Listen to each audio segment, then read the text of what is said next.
Up, I have with me a self-confessed Barca fan. He's a football analyst, an influencer. He talks sports, talks football.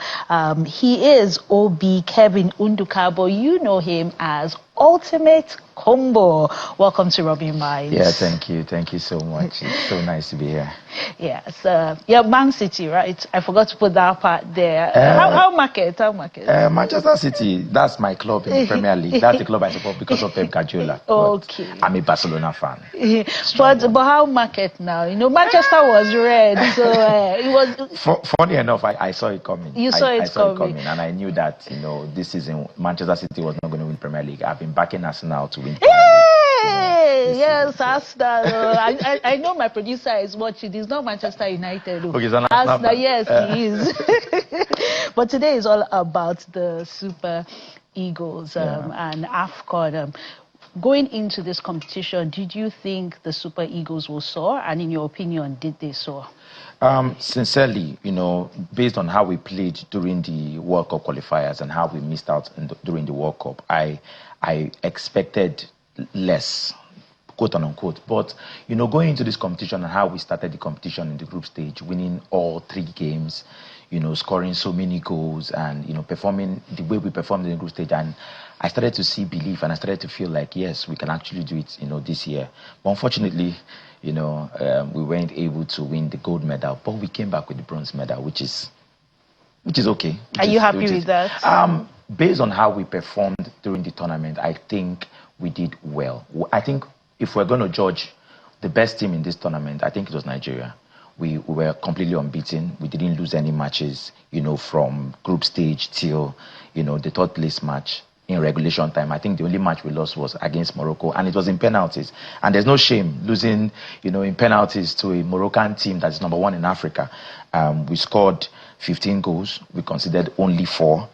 We were breathtaking. We were incredible. So I feel, yes, this tournament, we actually showed that we are the Super Eagles. The Super Eagles. You know, when I think about the Super Eagles, I think about my childhood where Nigeria was a force in football. I'm an 80s baby, but you know, 1994, the Olympic gold, the likes of Kano, Wankwo.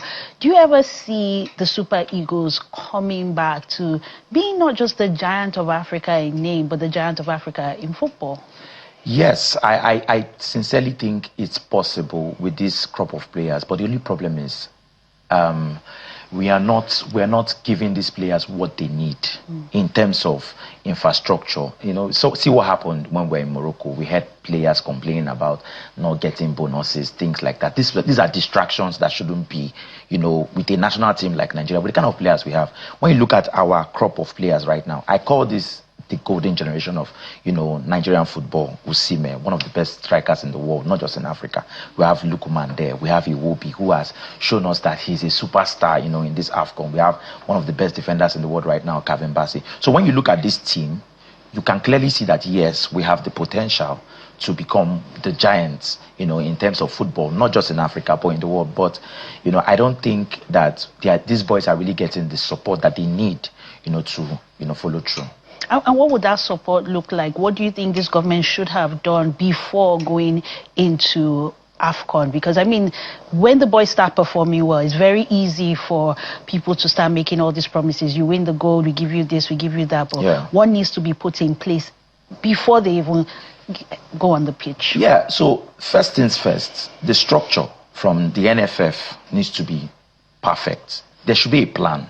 From grassroots to senior level, there should be a plan, a well-structured plan that, okay, this is what's going to happen. These are the coaches we're looking at getting, not, you know, just random selection of different coaches. Look at what happened, you know. The reason why we are missing out in going to the World Cup, which is a very, very big embarrassment, judging by how we played in the AFCON, is because of poor planning from the NFF. Look at how we changed managers. We used about 3 different managers during the World Cup qualifiers, which is an embarrassment, right? So I feel like from the NFF, there has to be proper planning. And this whole distraction of when we go into competitions, we're hearing stuff like, oh, the players are not being paid their bonuses. These are distractions.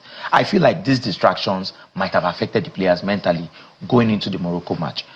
right? And, you know, when players are not 100%, when their mind is not 100% focused on football, you know, things like this can happen and we can get knocked out. So I think the structure has to be set direct from the government, then the NFF, then, you know, I think the players are good enough, you know, to take us wherever we want them to take us to. It's sounding almost like a broken record when we hear these issues around the match bonus. This is not the first time, the second or the third time. You even have instances in the past where Mikel Obiu has had to put his hand in his pocket to just, you know, ensure the boys are taken care of. And you've had other people saying they're going to do things for the Super Eagles. Why does this continue to persist? Why haven't we learned from our mistakes? And why are we leaving major opportunities, just leaving them on the table, like the World Cup? We know what that does for a nation in terms of, you know, sponsorship, in terms of the reputation, and even for us as a people, bringing us together. One word: greed. I feel like it's just greed. You know, we put people who are not good enough in positions they shouldn't be in, right? There's no proper interview. There's no proper, you know, selection method whereby we say, okay, this person is good enough to hold this position. Let's give him this position because he qualifies to be there. We are giving positions because, this my brother or my sister, or, you know, just for different reasons that does not have to do with competence, that does not have to do with the know-how. So it's just greed. I feel like it's just greed. And if we can fight this greed and remove this greed from our nation entirely, I think a lot of things will be better. So I feel like, you know, we can do better as a nation in terms of selecting the people who are leading this different position. When we get that right, I think every other thing works. You know, so one issue is corruption and greed, and the other issue is putting round pegs in round holes, the right people for the job. Now let's go to that defining match. That's the Nigeria versus Morocco. They're the host nation. Looking back, you know, they say vision is 2020. If you were the coach, would you have done things differently? Where do you think the turning point could have been in the favor of the Super Eagles? First of all, I want to really appreciate the manager, Eric Chell. I think he has done an exceptional job as a manager. Structurally, tactically, he has done very well. So I want to, you know, just thank him, because I see the picture of what he has done with this national team. In such a short period of time, we've been almost flawless. And, you know, going into a match against the home nation in Morocco, you know how it will be in the stadiums. You know, I was there in the opening match where Morocco was playing in the stadium, and I saw how the Moroccans were, you know, shouting and chanting for their players. And to see that we didn't get beaten. We weren't beaten. We played well. And yes, the Moroccan team was slightly better than us, plus, you know, what the referee did in that match, but I don't want to talk about that. You know, going into the penalty shootout and we lost in penalties, I think the coach did very well. I think what the Moroccan team did was nullifying our midfield. You know, they were able to nullify our midfield completely, and they were able to, you know, remove our best players in the midfield in terms of Iwobi. His influence was, you know, nullified. And I think that was the place where Morocco was able to, you know, get us. That was where they were able to hold us, because the moment they stopped Iwobi from getting those passes into the box, you know, our strikers were not able to produce. And you saw we got just one shot on target in that entire match, and that was an area where we failed. You know, I think that was the only match where our midfield was nullified. And if you look at the entire tournament from the group stage, we're dominant. We're dominating every single match up until that match. So I feel the Moroccans, they planned very well, and their tactics worked in terms of nullifying our best midfielder, Iwobi. Let's talk about the penalty shootout. You know, Nigerians are Nigerians are very special people. Yeah. 1 minute, you know, they crucify a player for missing a penalty kick, and the next minute they're forgiving him because of an improved performance in a third place match. I mean, I'm talking about Chukwueze. What do you make of, first, the selection of players to take the penalty and the man in contention, Chukwueze? Penalty is 50-50. I'm a football fan, and I've been watching football for years, and I've seen great players like Cristiano Ronaldo, Lionel Messi, name them. I've seen them miss penalties in crucial moments. So penalty is 50-50. There's a lot of tension that goes into playing penalties. I don't think it is okay for Nigerians to pick out one person and say, let us put all the blame on this person. It's not fair. It's not fair. And I think, you know... I mean, we even saw, like, the ethnic sentiment coming. Yeah. You know, like, Chukwueze, I feel like that one is a joke. I don't want to take it serious. I don't want to think that any sane, proper thinking Nigerian will be putting ethnicity into football, because football is a very, very universal game whereby, you know, there's no language involved in football. Nobody cares about that. Nobody cares about where you're from, as long as you know how to play football. I mean, you know, there's some jokes that are just too heavy, because this is a crucial moment. Yeah. This is the opportunity we have as a nation to come together. So when you see, this is not politics, this is football. So when you see those ethnic sentiments coming in, I don't think we can call it a joke. I tie those things to illiteracy. And this is the problem we're talking about. I don't think that anybody who is has, you know, an exposure in terms of education will think like that.